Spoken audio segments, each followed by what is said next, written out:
가짜뉴스와 편파방송, 악질적인 음모론과 선전선동의 아이콘인 김어준 씨가 어제 TBS 김어준의 뉴스공장에서 하차하겠다는 의사를 밝혔습니다.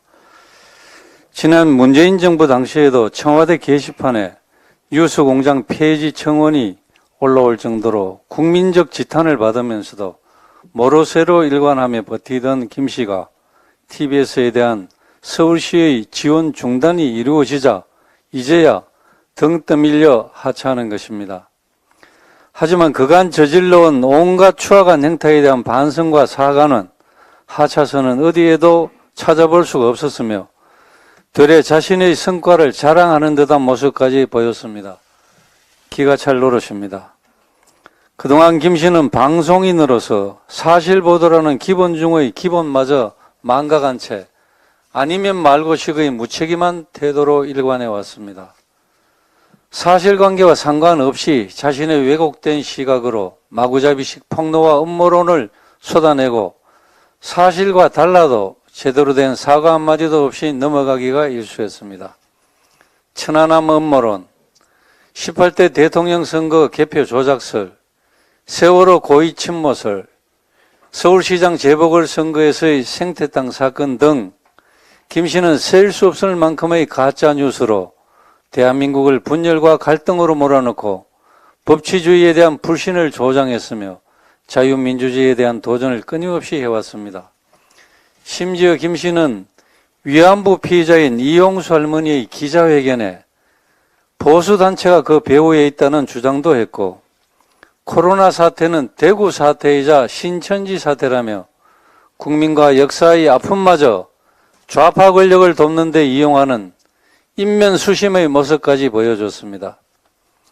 이렇듯 서울 시민의 혈세가 투입되는 TV에서는 교통정보 제공 등의 권리 취지와는 다르게 좌파 권력의 노예가 되어 언론 본연의 목적을 상실해버렸습니다.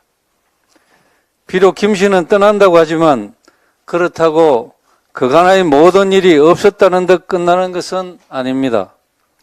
당장 김 씨가 망가뜨려 놓은 법치주의와 국민적 신뢰, 사회적 통합을 회복하는 데는 얼마나 오랜 시간이 걸릴지 모릅니다. 또 아직도 언론의 탈을 쓰고 언론의 이름을 팔아 가짜뉴스와 악의적인 음모론으로 대한민국 사회를 위협하는 제2, 제3의 김어준을 발본색원해내야 합니다. 이미 김어준 씨는 허위사실 유포 혐의로 사법당국에 고발이 되어 있습니다. 다시는 가짜뉴스가 발붙이지 못하도록 우리의 아이들이 상식에 기반한 사회에서 살아갈 수 있도록 수사당국은 신속하고 철저한 수사를 통해 김어준의 범죄가 확인되면 엄벌해야 할 것입니다.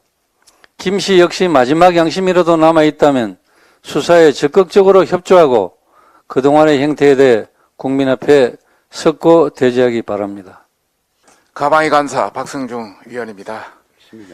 TBS 김어준 씨의 그 뉴스공장 하차에 대해서는 정말 다행한 일이라는 생각을 하면서 지금까지 TBS 뉴스공장이 가짜뉴스와 편파방송의 본진이었다는 것을 고려할 때 서울시는 그동안 김어준 씨의 방송 출연료가 공개된 적이 없습니다.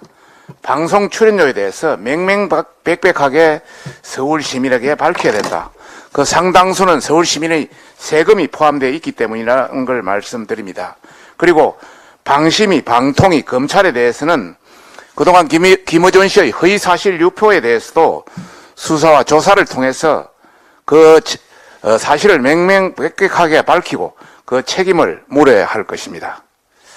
다음은 MBC가 문재인 정부 5년간 네이버와 한국언론학회 그리고 서울대 팩트체크 지원금으로 끝도 없이 보수 진영을 공격한 사례를 공개하겠습니다.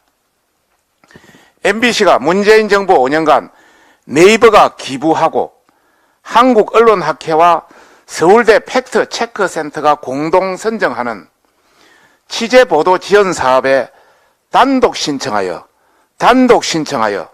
수억 원을 수령한 것으로 드러났습니다. 문제는 MBC가 팩트체크를 가장해 취재 지원금을 보수 진영 공격 자금으로 유용했다는 것입니다.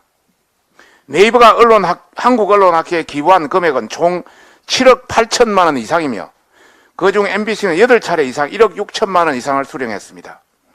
특히 MBC는 이번 민주당이 추진하는 방송법 개정안의 이사 추천권이 부여될 한국언론학회에 문재인 정부 기간 단독으로 8차례 걸쳐서 1억 6,800만 원 이상의 지원금을 수령했으며 이를 유용하여 보수 진영을 극단적으로 공격하는 방송을 제작한 것으로 드러났습니다. 실제 방송 내용을 보면 2018년 MBC는 기부금을 유용해서 제주 4.3 사건 70년 책임자는 누구인가? 라는 방송을 제작하여 제주 4.3 사건을 보수 진영의 잘못으로 몰아가는 왜곡된 조작 보도를 자행했습니다. 또한 정부 해외 자원개발 사업 현장 검증이라는 보도에선 오랜 시간을 필요로 하는 자원외교 특색을 곡해하는 방송을 제작했고 국민을 호도한 바 있습니다. 이렇게 MBC는 극단적 왜곡적 시각으로 보수 진영을 공격하는 데 해당 취재 지원금을 유용한 것입니다. 특히 MBC는 가짜뉴스 판별을 가장한 보수 진영 공격 방송 제작을 했을 뿐만 아니라 애초 지원금 신청서 상에는 없는 해외 일정을 추가하면서 취재 지원금을 초과하는 등 지원금을 흥청망청 사용한 것이 발각된 상황입니다. 당연히 취재 지원금은 애초 신청 취지대로 적법하게 사용해야 합니다. 그리고 불필요한 예산은 사적 유용에 해당함에도 MBC는 이를 준수하지 않았고 한국언론학회와 서울대 팩트체크센터는 이 문제를 방관해 왔으며 네이버는 결국 보수 진영의 공격 자금줄을 노릇을 한 꼴이 되었습니다. 더 심각한 것은 MBC가 취재 지원금을 유용해서 카페에서 티라미슈, 아이스 아메리카 등을 사먹고 심지어 하노이 맥주를 먹는 등 고급 한우집에서 수십만 원을 사용한 것이 이 표에서 본 바와 같이 드러나고 있습니다. 이는 취재 지원금 여비 규정 위반 소지가 다분히 있어 조사가 불가피한 실정입니다. 또한 문재인 정부 들어 전임 정권에서 임명한 공영방송 이사의 2,500원 김밥 구매까지 악의적으로 터집 잡고 범죄자 취급하며 적폐몰이로 끌어내린 친민주당 세력들이 자신들의 문제에 대해서는 선택적 정의로 일관하는 모습이 정말 가관입니다.